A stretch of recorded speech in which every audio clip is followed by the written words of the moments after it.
YCP నేత Ambati Rambabu CM Nara Chandrababu నాయుడుపై చేసిన అశ్లీల వ్యాఖ్యలు నీచ రాజకీయానికి పరాకాష్ట. మంత్రి పదవి పోయింది, ప్రతిపక్ష హోదా కూడా లేదు. ఇప్పుడు రాజకీయ అస్తిత్వం కోసం బూతులే ఆయుధమా? తెలుగు రాష్ట్రాల అభివృద్ధికి దిశానిర్దేశం చేసిన నాయకుడిపై రోత మాటలు సమాజానికి విషం. ఇప్పటికైనా వైసీపీ నేతలు నోళ్లు అదుపులో పెట్టుకోవాలి, లేకపోతే పరిణామాలు తీవ్రంగా ఉంటాయి. తెలుగు భాషకు అవమానించే వారిపై కఠిన చట్టం తీసుకురావాలని ఏపీ ఈఎంసీఎల్ చైర్మన్ పోలంరెడ్డి దినేష్ రెడ్డి కోరారు.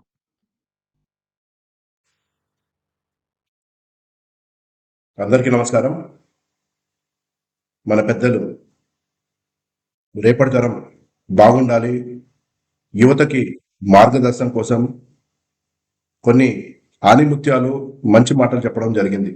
అందులో ఒకటి వినాశకాలే విపరీత బుద్ధి, అంటే నాశనమైన సమయం వచ్చినప్పుడు పిచ్చి పిచ్చి ఆలోచనలు, పిచ్చి పిచ్చి థాట్స్ వస్తాయంట.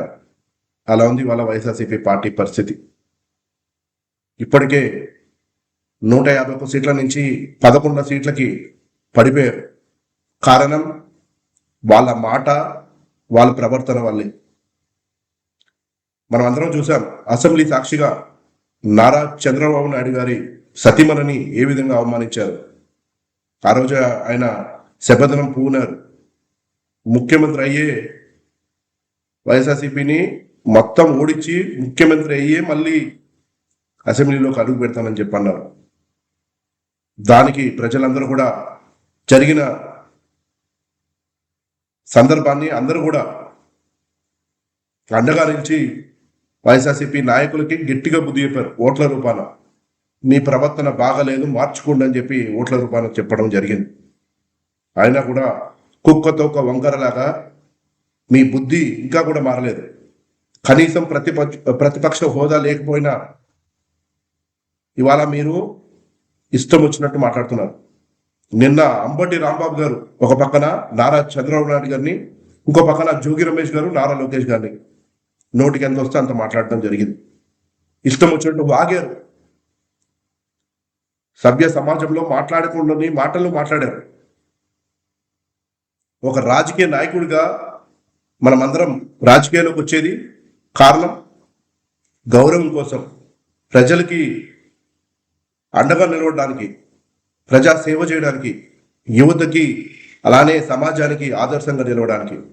ఈ రోజున మీరు మాట్లాడిన మాటలు యువత ఒక పక్కన రాజకీయాలు ఇట్లా రుచిగా ఉంటాయా, ఇట్లా బూతులు ఉంటాయా, ఇలా దాడులు ఉంటాయా అని చెప్పి అనుకుంటున్నారు. ఇంకో పక్కన మహిళలు రాజకీయాల్లోకి రావాలంటే భయపడుతున్నారు.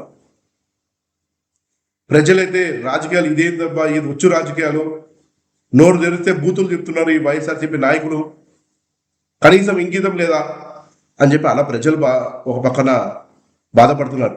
దీనికి ఇప్పటికే సమాధానంగా ఓట్ల రూపాన మిమ్మల్ని అందరూ కూడా ఓడించి ఇంట్లో కూర్చోబెట్టినా ఇంకా కూడా బుద్ధి మార్చుకోకుండా వైఎస్ఆర్సీపీ నాయకులు, ఇలాంటి అంబటి రాంబాబు లాంటి నాయకులు బయటకు వచ్చి ఇష్టానుసారం మాట్లాడుతున్నారు. కేవలం ఒక డైవర్షన్ పాలిటిక్స్ చేయడానికి మాత్రమే. ఎంతో మహోన్నత నేత ఒక పక్కన హైదరాబాద్ని తీర్చిదిద్దారు. ఇవాళ ఆంధ్ర రాష్ట్రానికి యువతకి మెరుగైన అవకాశాలు కల్పించాలి, పరిశ్రమలన్నీ కూడా ఆంధ్ర రాష్ట్రానికి రావాలి, ఆయనకున్న అనుభవం అంతా కూడా జోడించి దిశలు పాటుపడుతున్నారు మా నాయకులు నారా చంద్రబాబు నాయుడు గారు, నారా లోకేష్ గారు. అలాంటి నాయకుల్ని ఇష్టాంతరం మాట్లాడుతున్నారు. దాన్ని వాళ్ళ అధినాయకుడు జగన్మోహన్ రెడ్డి గారు సమర్థిస్తున్నారు. ఒక నాయకుడు తప్పు చేసినప్పుడు దాన్ని ఖండించాల్సిన బాధ్యత ఉంది, డిసిప్లినరీ యాక్షన్ తీసుకోవాల్సిన బాధ్యత అధినాయకుడి మీద ఉంటుంది. కానీ ఇవాళ ఆ నాయకులు తగ్గట్టే మీ అధినాయకుడు కూడా జగన్మోహన్ రెడ్డి గారు కూడా ఉన్నారు. నేను ఇవాళ రాజకీయంలో ఉన్న ప్రతి ఒక్కరికి కూడా చెప్తున్నాను, పార్టీలతో సంబంధం లేదు. అది వైఎస్ఆర్సీపీ కానీ, తెలుగుదేశం కానీ, జనసేన కానీ, బీజేపీ కానీ, లేకపోతే ఇతర పార్టీలు కానీ, మనము రాజకీయాల్లో హుందాగా ఉండాలి, నలుగురికి ఆదర్శంగా ఉండాలి. మనం చేసే యాక్టివిటీస్, మనం చేసే ప్రవర్తనని చూసి నలుగురు నేర్చుకునే విధంగా ఉండాలి, కానీ ఇలా అసహించుకునే విధంగా ఉండకూడదు అని చెప్పి నేను చెప్తున్నాను. వైఎస్ఆర్సీపీ నాయకులు, ఇతర పార్టీలు అందరూ కూడా పద్ధతిగా వ్యవహరిస్తారు. వైఎస్ఆర్సీపీ నాయకులు మాత్రం పద్ధతే లేదు.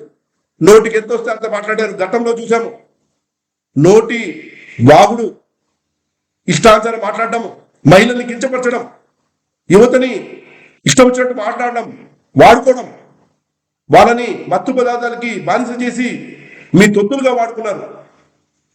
ప్రజలందరూ కూడా చూస్తున్నారు. నేడు 11 సీట్లు కాస్త 0 వచ్చే పరిస్థితి ఉంది వైఎస్ఆర్సీపీ పార్టీకి. అపోజిషన్ పార్టీ హోదా లేకపోయినా